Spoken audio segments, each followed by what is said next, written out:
Hello students, कैसे हैं आप सभी लोग? उम्मीद है आप सबकी पढ़ाई काफ़ी अच्छी चल रही होगी। तो स्वागत है आप सबका आपके अपने चैनल कर प्रयास में। लास्ट वीडियो में हम लोगों ने रिसर्च एथिक्स के बारे में जाना था।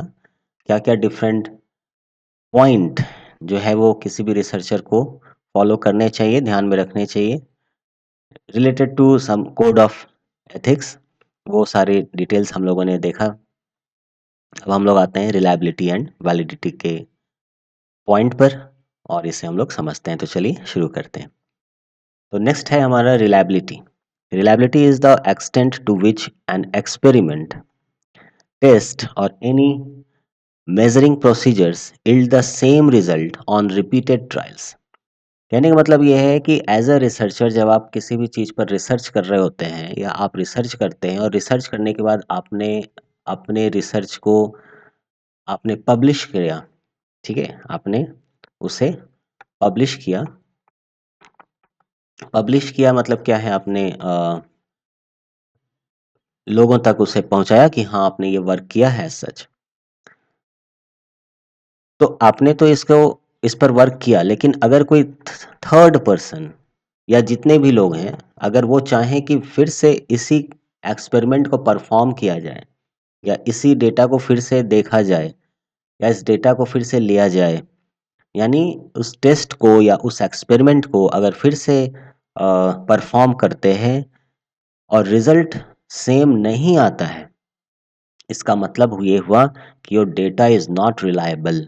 लेकिन चाहे 10 लोग उस एक्सपेरिमेंट को परफॉर्म करें, चाहे 50 लोग उस एक्सपेरिमेंट या टेस्ट को परफॉर्म करें, चाहे दुनिया के सभी लोग उस टेस्ट को परफॉर्म कर लें, है ना, रिजल्ट अगर बिल्कुल वही आता है, चाहे जितनी भी बार उस एक्सपेरिमेंट को रिपीट कर लिया जाए, तो ये समझिए कि आपका जो डेटा है या आपका जो रिसर्च है वो रिलायबल है। ठीक है, फॉर रिसर्चर्स 4 की पॉइंट ऑफ रिलायबिलिटी आर। किसी भी रिसर्चर के लिए रिलायबिलिटी परफॉर्म करने के लिए या रिलायबल डेटा के लिए ये 4 चीज़ें या 4 बिंदुएं जो हैं बहुत इंपॉर्टेंट हैं। सबसे पहला चीज़ है क्या? Equivalency reliability. Equivalency reliability is the extent to which two items measure identical concepts at an identical level of difficulty। यानी एक पर्टिकुलर एनवायरनमेंट आपने सेट कर दिया है या एक पर्टिकुलर लेवल ऑफ डिफिकल्टी आपने सेट कर दिया है, तो जो भी दो आइटम जो मेजर होगा, है ना, उसका जो भी कॉन्सेप्ट होगा या उसका जो भी रिजल्ट होगा वो बिल्कुल आइडेंटिकल होगा, चाहे किसी भी एक्सटेंट में उसको देख लिया जाए। ठीक है, equivalency reliability is determined by relating to sets of test scores to one another to highlight the degree of relationship और एसोसिएशन। कहने का मतलब ये है कि ये जो इक्विवेलेंसी रिलायबिलिटी है वो कैसे डिटरमाइन किया जाता है? वो डिटरमाइन करने के लिए हम लोग किसी भी दो सेट ऑफ टेस्ट को हम लोग आपस में रिलेट करते हैं। ठीक है, किस लिए? To highlight the degree of relationship और एसोसिएशन, मतलब कितने डिग्री में वो लोग आपस में रिलेट कर रहे हैं या उनके बीच में जो एसोसिएशन है वो कितने डिग्री में है या कितने हद तक है। In quantitative study a correlation coefficient R is used. तो अगर स्टैटिस्टिकल टूल लगाएं या क्वांटिटेटिव स्टडी किया जाए तो वहां पर कोरिलेशन कोफिशिएंट जो है वो यूज किया जाता है, जिसको हम लोग आर से रिप्रेजेंट करते हैं। ठीक है, इसका मतलब ये हुआ कि दो जो भी दो वेरिएबल है, वो आपस में कितना रिलेट कर रहे हैं। वो जितना ज़्यादा आपस में रिलेट करेंगे, उनका इक्विवेलेंसी रिलायबिलिटी उतना ही अधिक होगा, है ना। और correlation coefficient which is represented by small letter R, ये हम लोग फाइंड आउट करते हैं उसके बीच में क्या कोरिलेशन है उसको जानने के लिए। For example, a researcher studying university English students happened to notice that when some students were studying for finals, their holiday shopping began। मतलब ये कि कोई भी रिसर्चर जो स्टडी कर रहा है किसी यूनिवर्सिटी इंग्लिश स्टूडेंट के बारे में, when some students were studying for finals, their holiday shopping begins। Intrigued by this, the researcher attempted to observe how often or to what degree this these two behavior co-occurred throughout the academic year. मतलब जब भी final exam आ रहा है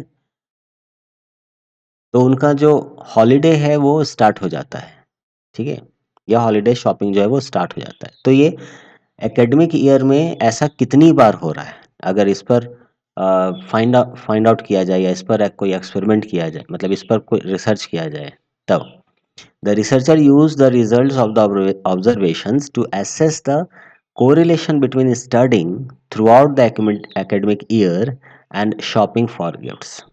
मतलब पूरे उस academic year में आप कितनी बार शॉपिंग के लिए जा रहे हैं और कितने समय आप पढ़ रहे हैं, या इसको आप ऐसे समझो, क्या रिलेशन है between studying through out the academic year and shopping for gifts. पूरे एकेडमिक ईयर में आप सिर्फ पढ़ते रहो, ठीक है, और पढ़ाई के साथ साथ आप थोड़ा बहुत शॉपिंग भी कर लो, है ना, या घूमने चले जाओ, तो उससे आपके स्टडी में क्या फर्क पड़ेगा। कहने का मतलब दो स्टूडेंट हैं, एक सालों भर बैठ के सिर्फ पढ़ते रहता है और दूसरा जो है वो पढ़ भी रहा है, साथ में शॉपिंग वगैरह भी कर रहा है। अगर इनका इफेक्ट अपने को जानना है, ठीक है, तो इस चीज के बारे में ही हम लोग ये देखना चाह रहे हैं कि इन दोनों के बीच में क्या रिलेशन है। Now the researcher concluded there was poor equivalency reliability between the two actions। तो कुछ एक्सपेरिमेंट्स वगैरह करके रिसर्च करके रिसर्चर ने ये कंक्लूड किया, फाइनली ये उसने कहा कि there was a poor equivalency reliability. Means ये दोनों जो है आपस में बहुत ज़्यादा रिलायबल नहीं है, क्योंकि आप सिर्फ और सिर्फ घूमते फिरते रहोगे तो आपका एकेडमिक जो पढ़ाई है वो आपका डिस्टर्ब होगा। तो इन दोनों में जो इक्विवेलेंसी है वो बहुत कम है। In other words, studying was not a reliable predictor of shopping for gifts, या इसको ऐसे भी कह सकते हैं कि जो स्टडी है was not a reliable predictor of shopping for gifts, जो भी, ठीक है। तो ये हुआ पहला बात। दूसरा जो इसका ये पॉइंट है वो क्या है, स्टेबिलिटी रिलायबिलिटी है, ठीक है। Stability reliability sometimes called test retest reliability. कोई भी डेटा कितना रिलायबल है, इसका मतलब ये है कि उस पर्टिकुलर कंडीशन में अगर वो बार बार उस एक्सपेरिमेंट को दोहराया जाए, है ना, और सेम तरह का ही डेटा आपको मिले, it means that is very much stable. इसीलिए इसको कभी कभी टेस्ट रीटेस्ट रिलायबिलिटी भी कहा जाता है। So this stability reliability is the agreement of measuring instruments over time. To determine stability, a measure or test is repeated on the same subject at a future date। मतलब stability को अगर determine करना हो तो जो भी test आपने perform किया है किसी एक सब्जेक्ट पर, फ्यूचर डेट में यानी भविष्य में फिर से वही टेस्ट आप उस सब्जेक्ट पर परफॉर्म करिए, तो क्या आपको वही डेटा मिलेगा? अगर मिलता है, it means the data is reliable and the data is stable, ठीक है। जैसे आपके पास एक मशीन है, राइट, मान लो वो मशीन आपका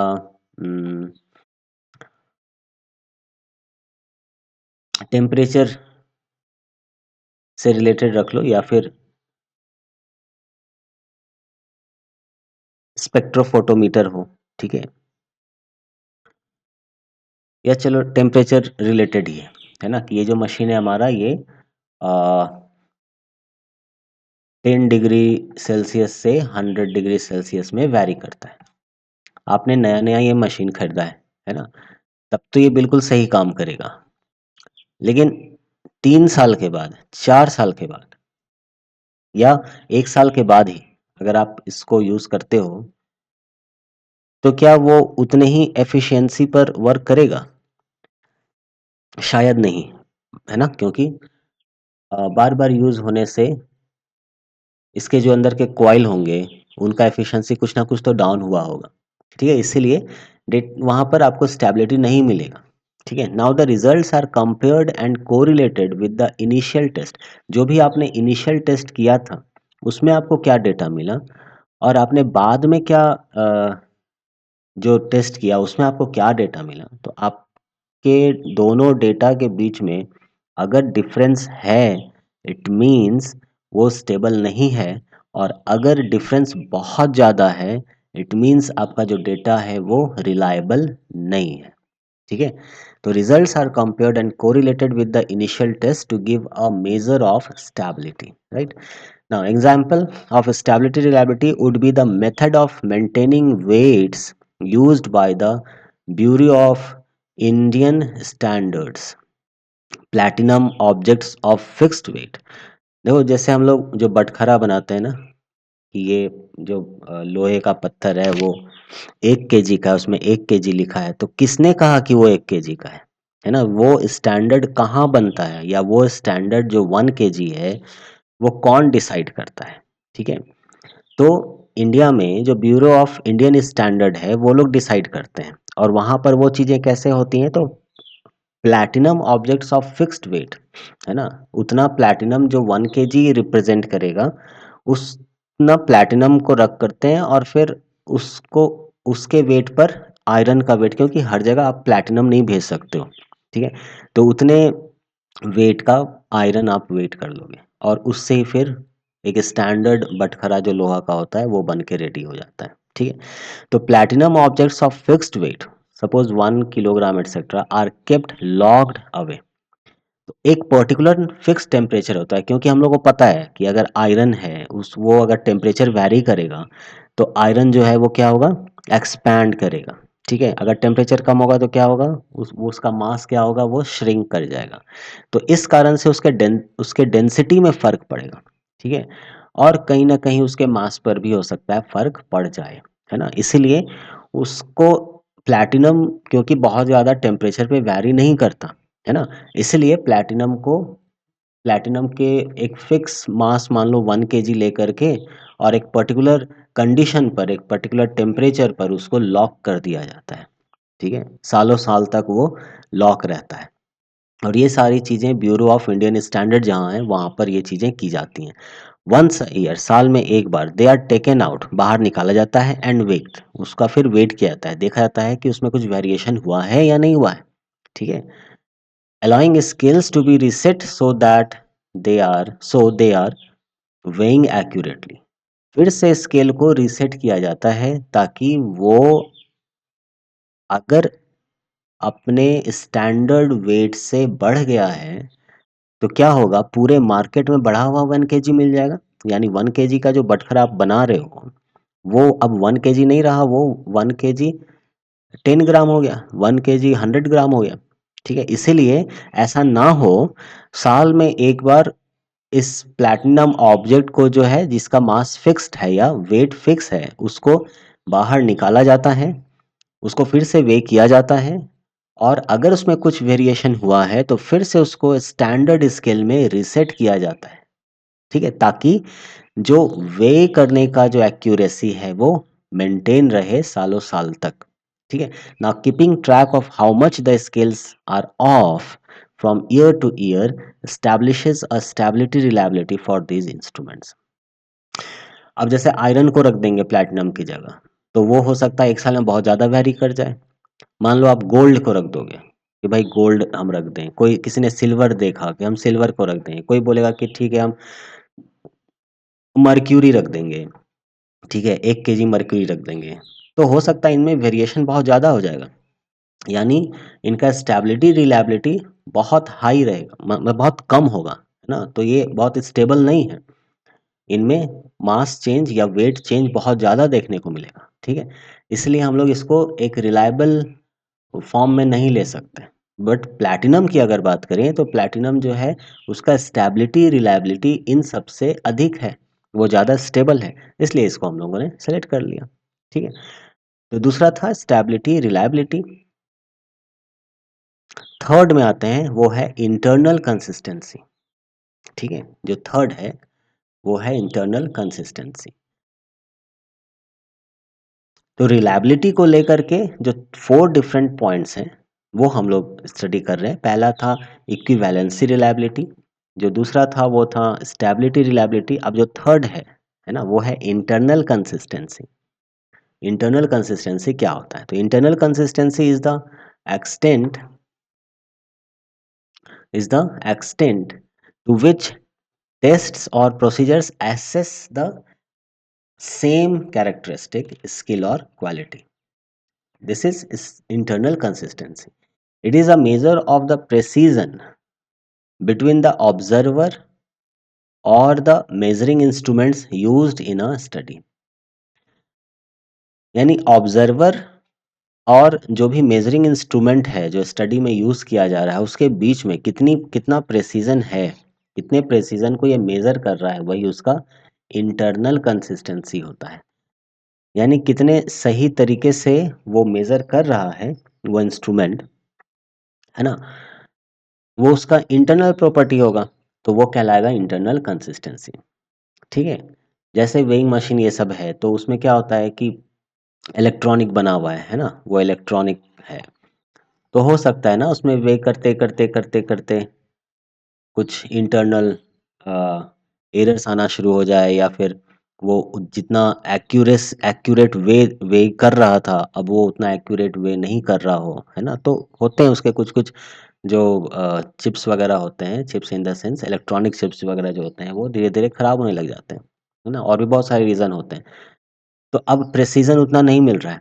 जैसे हम लोग तो किलोग्राम, है ना, दाल चावल आलू प्याज लेने जाते हैं तो किलो में वेइ करते हैं। लेकिन जब लैब में एक्सपेरिमेंट्स होते हैं तो किलो में हम लोग नहीं वेइ करते हैं, हम लोग किस में वेइ करते हैं? मिलीग्राम में वेइ करते हैं।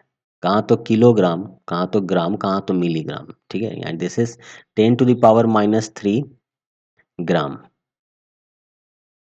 इतना कम। ठीक है, और उसमें भी हम लोग को एक्यूरेसी बहुत हाई लेवल का चाहिए होता है। तो जो भी सोफिस्टिकेटेड वेइंग मशीन आते हैं, है ना, वो बहुत ही सेंसिटिव होते हैं।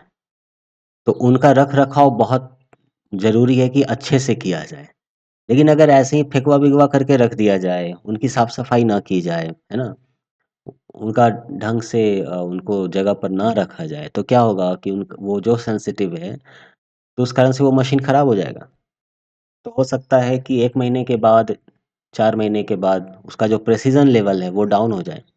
तो that is the internal consistency, वो कितना कंसिस्टेंट है from internally. For example researcher design a questionnaire. ठीक है, अब इस बुक के अकॉर्डिंगली जो एग्जाम्पल इसने दिया है वो क्या दिया है कि मान लो कोई भी रिसर्चर है जो कोई क्वेश्चनियर को डिज़ाइन करता है, किस लिए? To find out about college students dissatisfaction with a particular textbook, है ना, कि एक पर्टिकुलर टेक्स्ट बुक है, उस उस पर कितने स्टूडेंट जो है वो सेटिस्फाई नहीं है उससे, है ना। जैसे मान लो कि मैथ्स के लिए आर एस अग्रवाल होता है ना, तो आर एस अग्रवाल में सब लोग सेटिस्फाइड है। ठीक है, लेकिन वहीं पर हो सकता है कोई एक्स वाई जेड एक बुक निकाला है, उसमें बहुत सारे एरर हैं, है ना? एग्ज़ाम्पल भी अच्छा नहीं दिया है, एरर भी बहुत सारा है, प्रिंटिंग मिस्टेक्स काफ़ी है ना? और वो बुक जो है मार्केट में पब्लिश हो गया है, वो छप के आ गया है। तो उस बुक पर कितने स्टूडेंट जो हैं वो डिससैटिस्फाइड हैं, ठीक है? इसको अगर जानना हो तो analysing the internal consistency of the survey, items dealing with dissatisfaction will reveal the extent to which items on the questionnaire focus on the notion of dissatisfaction. अब ये तो हम लोग को जानना है ना? लेकिन मान लो कि हमने जो क्वेश्चनेयर डिज़ाइन किया, उस क्वेश्चनेयर में हमने ये लिखा ही नहीं है या मेंशन ही नहीं किया है ना? कि क्या बुक में जब आप पढ़े उस बुक को तो आपको वहाँ मिस प्रिंटिंग मिला? क्या स्पेलिंग एरर मिला? है ना?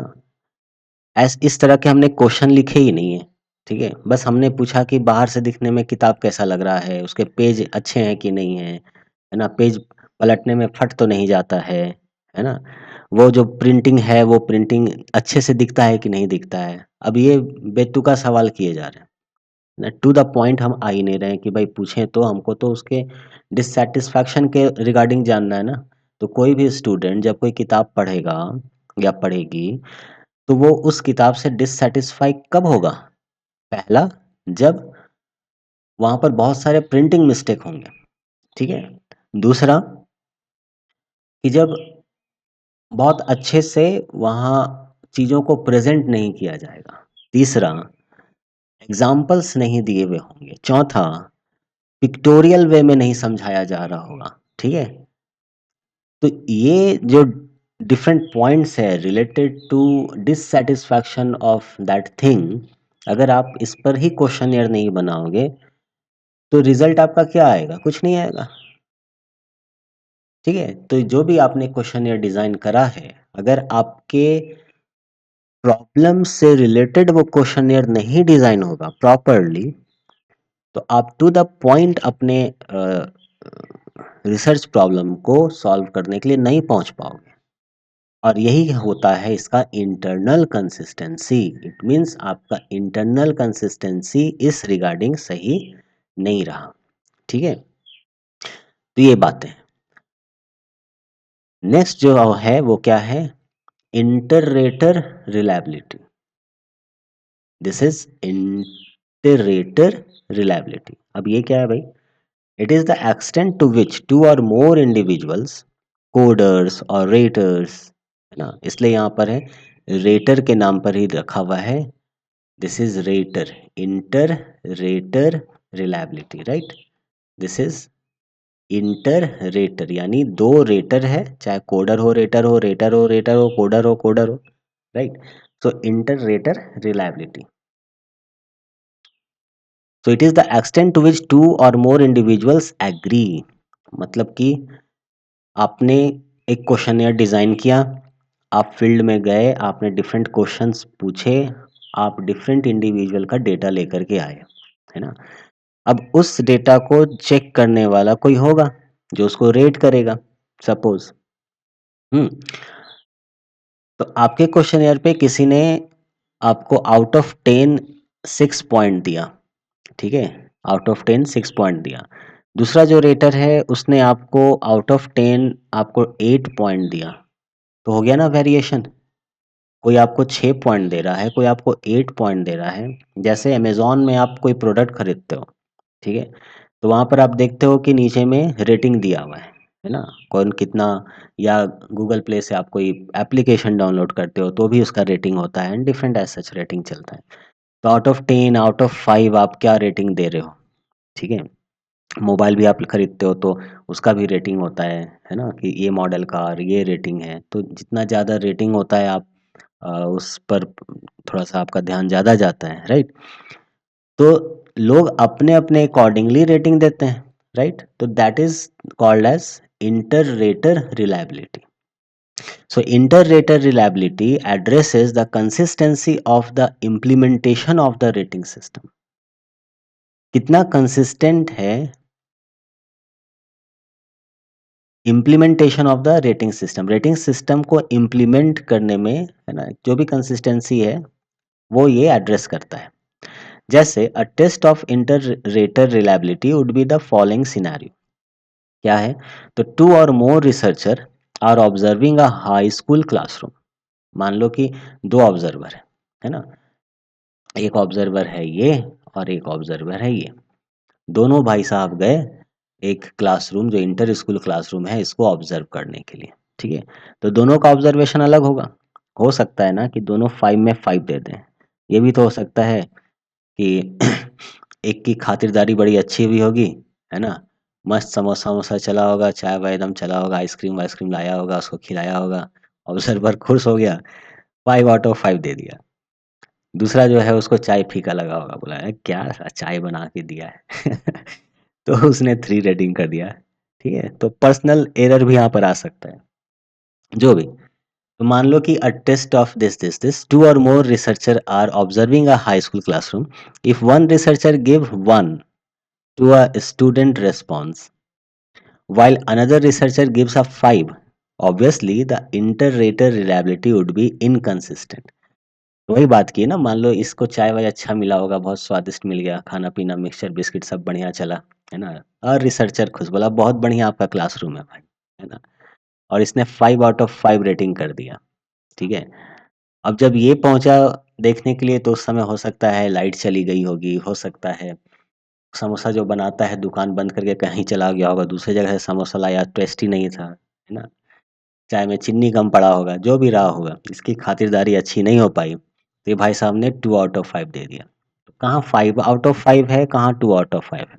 मान लो अगर इसने 4.5 आउट ऑफ 5 देता, तो मान भी सकते थे, इसका मतलब बहुत दोनों के बीच में जो रेटिंग चल रहा है वो मोर और लेस बहुत नियर है। लेकिन 2 आउट ऑफ 5 मिल रहा है, एक 5 आउट ऑफ 5 दे रहा है, इसका मतलब दिस 2 आर नॉट रिलायबल।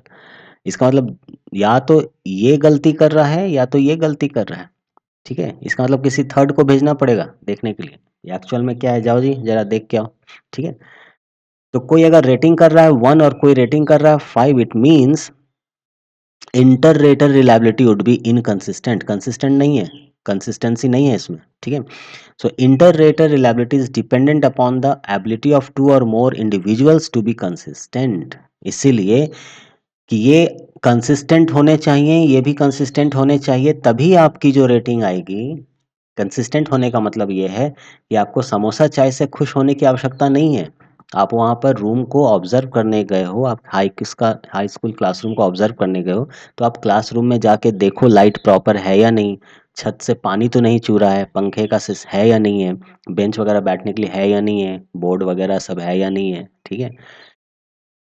तो इन चीज़ों को आपको देखना है, ना कि आपको समोसा मिक्सचर में रेटिंग देना है, ठीक है?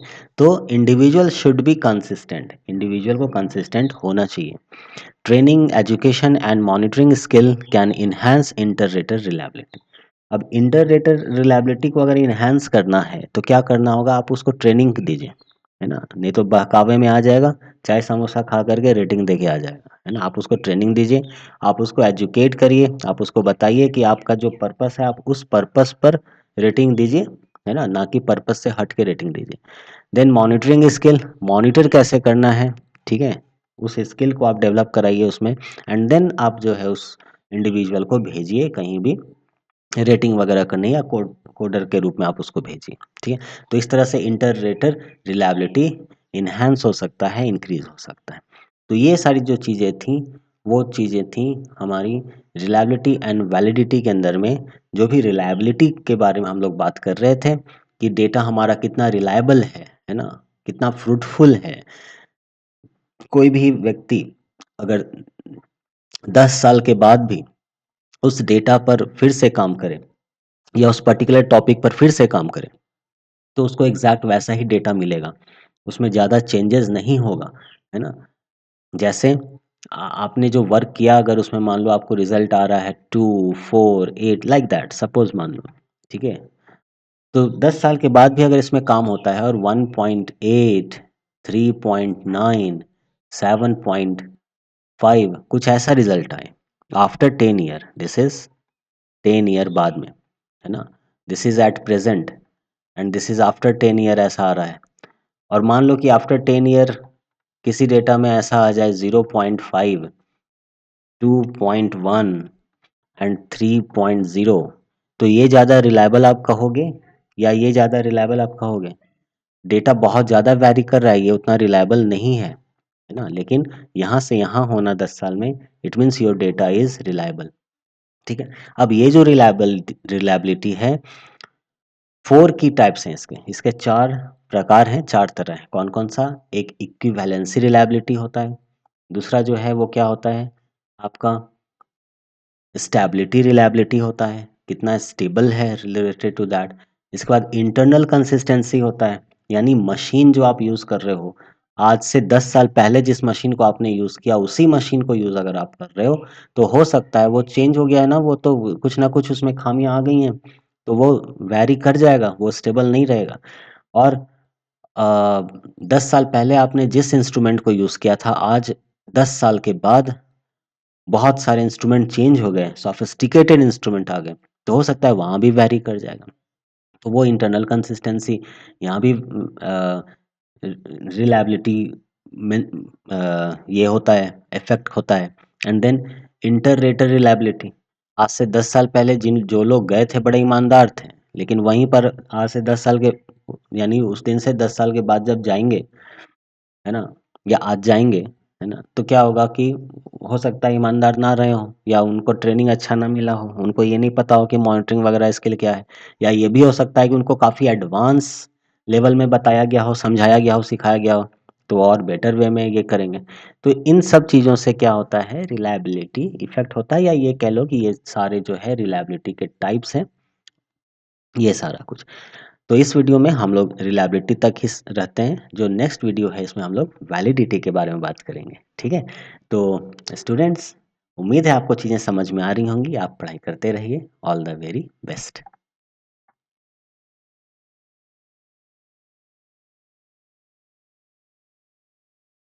भाग मत कर प्रयास भाग मत